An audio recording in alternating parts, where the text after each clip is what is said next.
xogayihii birmadka iyo warfaafinta SSC Kayse Yuusuf Cabdi iyo ciidamada uu hogaaminayo ayaa maanta soo gaaray magaalada Burco halkaas oo si heersare ay ugu soo dhaweeyeen wasiirro ka tirsan xukuumadda Somaliland oo ay kamid ahaayeen wasiirka wasaaradda xanaanada xoolaha Dr. Cabdi Daahir Cali, wasiirka duulista iyo hawada Maxamuud Xaashi Cabdi, afayeenka madaxtooyada Cabdilaahi Maxamed Daahir Cukuse iyo qaar ka mid ah waxgaradka gobolka Togdheer. Kooxdani uu hogaaminayo xogayaha warfaafinta iyo birmadka SSC ayaa iyagu watay gaadiid ay ku suntan tahay astaanta SSC iyo ciidamo ku labisan dareyska kooxdaasi. Kulan ay si wada jir ah u qabteen wasiirro ka tirsan xukuumadda Somaliland iyo kooxdani uu hogaaminayay Kayse Yuusuf Cabdi ayay kaga hadleen imaanshahooda ku wajahan Somaliland iyo sababta keentay xilligani inay yimaadaan dhanka Somaliland. Ugu horeyn waxaa kulankani ka hadlay wasiirka duulista iyo hawada Somaliland Maxamuud Xaashi Cabdi, waxaanu sheegay inay farxad weyn u tahay inay soo dhaweeyaan wafdigani uu hogaaminayo Kayse Yuusuf Cabdi magaalada Burco, isagoo tilmaamay inay yihiin dad is ah oo haddana in muddo ah kala maqnaa. Waxaanu wasiirku tilmaamay in siyaasadda Somaliland ay saldhig u tahay midayn ummadeed iyo nabadoonnimo.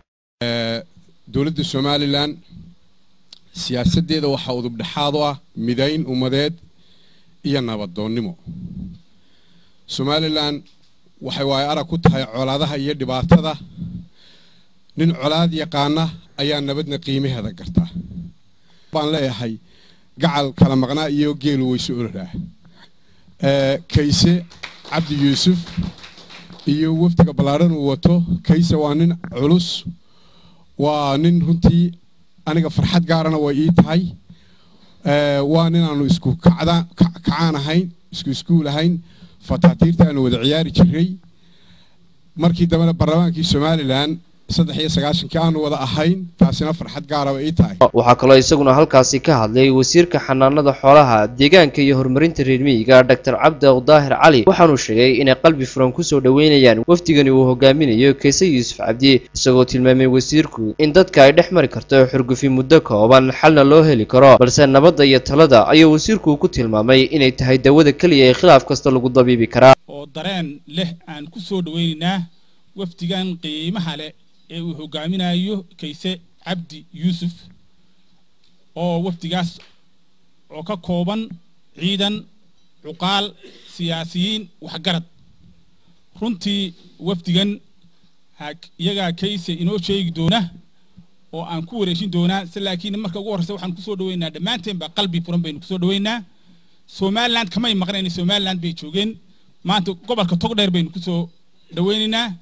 hadday wax ina dhex mareenna xurgufta yar waxay socotaa waqti kooban bay socotaa, laakiin talada iyo nabadda iyo wada qabsiga yaa rasmi ah. dhanka madaxa wafdigani ka socday kooxda SSC Kayse Yuusuf Cabdi oo isla madashaasi ka hadlay ayaa uga mahad celiyay xukuumadda Somaliland iyo shacbiga Somaliland ba sida dhiiran ay ugu soo dhaweeyeen Somaliland. waxaanu tilmaamay wafdigani inay yihiin ceelalyo u socota sida ay xukuumadda Somaliland ula eegi lahaayeen gogashii nabadeed ee uu madaxweynuhu fidiyay, taasi oo wajigeedii koowaad uu ka qabsoomay deegaanka Woodward. waxaanu Kayse tilmaamay inuu shakhsi ahaan isagu ahaa xogayihii birmadka ee dhammaanba horkacayay dagaaladii dadka badan ku nafwaayeen ee deegaankaasi ka dhacay, isagoo tacsina u diray dadkii dhammaanba ka tirsanaa labada dhinac ee dagaaladaasi ku geeriyooday. ilaahay baa mahadle. waxaan ka mahadnaqaynaa soo dhaweynta sharafta iyo qiimaha mudan ee sida xoogga leh naloogu soo dhaweeyey xukuumad ahaan. hadday tahay madaxtooyada iyo golaha wasiirada ilaa heer gobol, magaalada akhyaarteeda iyo odayaasha dhaqanka. xogayaha birmadka iyo warfaafinta SSC Kayse Yuusuf Cabdi maruu ka hadlayay waxa uu ku qotamo imaatinkiisa Somaliland ee xilligani iyo waxa ku kalifay ayaa hadaladiisi waxa ka mid ahaa. annaga socdaalkaygu wuxuu ahaa mid ku salaysan warbal madaxweynahan cusub ee Somaliland Axmed Maxamuud Siilaaye nabad buu ku baaqay. bal nabadda uu ku baaqay ma la soo eegnaa ceelalyan anagu hadda shaqo ma soo doonan, laakiin ceelalya nabadeed baan ahay. waxaan rabnaa oo macnaha baaqaasi yahay xaggana waa laga dhimanaya. anigu waxaan ahaa qoladii garabka hubaysan, xogayihii birmadka ciidamada wixii ciidan birmad sameynay waa hor orday. حقنا ولا قد مني حقنا ولا قد مني لا وضع الله ونحرس صوص دامه